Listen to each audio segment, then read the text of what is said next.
Greetings, folks. Today I want to talk about two things. Briefly, I want to mention what's happening in Ukraine, but there's enough people out there telling you what's happening, but a significant part of our population in the West, we don't want to know what's happening. We want to know what suits us emotionally about ourselves, because we, despite being the good guys, have been supporting Nazis in Ukraine.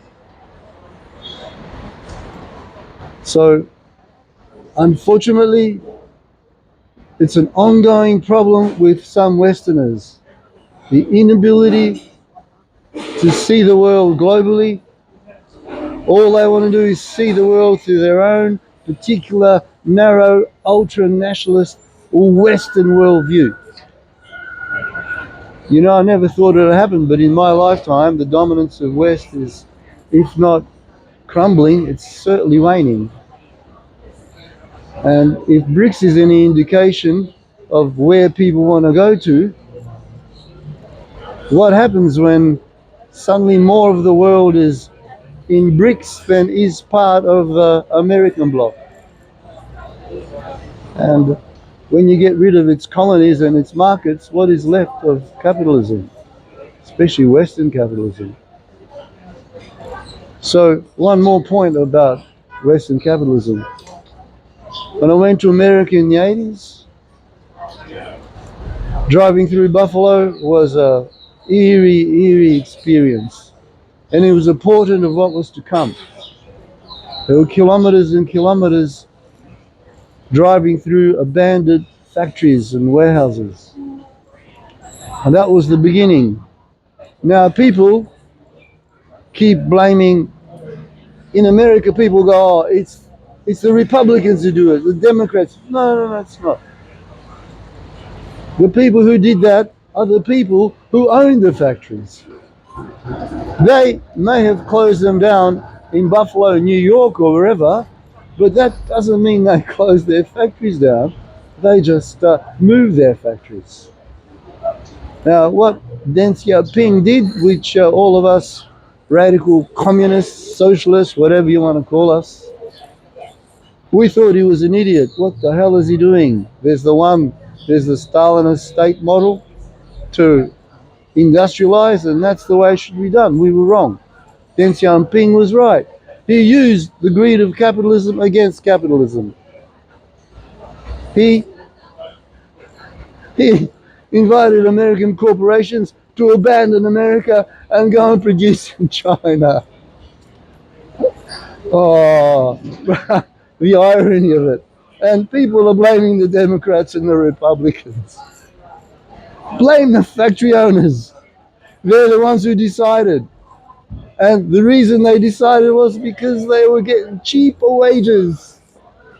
And as you know, folks, capitalism doesn't care about the country, it cares about the profits of, in this stage of capitalism, the billionaires and the big corporations, the multinationals. Anyway, you're probably wondering why I'm saying this. Because everything is connected. That's why I'm saying this. If we go to Macedonia, Macedonia is part of that jigsaw, albeit not an important part, but is part of that jigsaw. And in Macedonia, our people have decided we're going to go with a sinking ship. Go for it. Do what you got to do. You can go to Zapad anytime you want once you become part of the EU. But by the time Macedonians from the Republic get to Zapad, Zapad will probably be like Africa once was. Because what's happening in Africa is another thing I never thought I'd see happening. And that's the rebellion of the French-speaking, or French colonial Sahel, you know, that bit between the Sahara and Central, where the jungle starts, that bit there. All those republics got their freedom on condition that they sell their product to France. And France will decide the price. Now that's stopped. Thanks to Putin. Anyway, Putin deserves a session. He deserves many sessions. But That's enough of politics. Now I want to talk about our community in in Melbourne, in Australia, uh, and all the people in our community who are involved at the committee level or as paid up members of social clubs, of churches, of folk groups. There's even a poetry group, Selski, village organisations. If I've missed something, it's because I haven't written it down, but you all know what I'm talking about. All those Macedonians who are involved in Macedonian organisations, in committee as activists or as supporters, thank you very much. You are the reason that we may survive, people like yourselves, that we may survive. Will certainly, our soccer clubs will survive. Maybe, but will our identity survive if they destroy Macedonia? That's a question that we in our communities, not just here, but in the diaspora and within Macedonia, we have to ask ourselves. We have to be brave enough to say, this could happen, this may happen.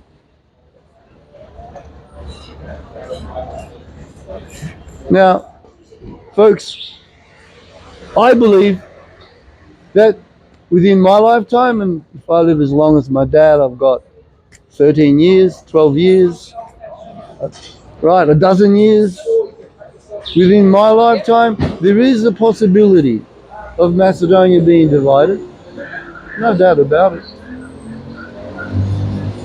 If if what's happening in Macedonia is true, that we're celebrating a day when Albanian terrorists mutilated Macedonian soldiers that got caught in the battle, brutally mutilated, if that's the case, then that's when the procedure will be seen to have started. When America came in and whitewashed that and said, no problems, these guys are your partners. They may have made a mistake, they went overboard. But Albanians didn't make a mistake. Albanians know exactly what they're doing. They have an aim, and their aim is to take over Western Macedonia. If I was Albanian, would I be doing that? I don't know. I'm not Albanian. I know that not all Albanians are okay with that. I know there are even Albanians who'd like to see a free Macedonia, independent. They're comfortable with that. But let's face it, little countries like Macedonia, we're literally powerless. And we threw our lot in with the Freedom and Democracy Party of Washington, and this is where we've ended up. Thank you very much.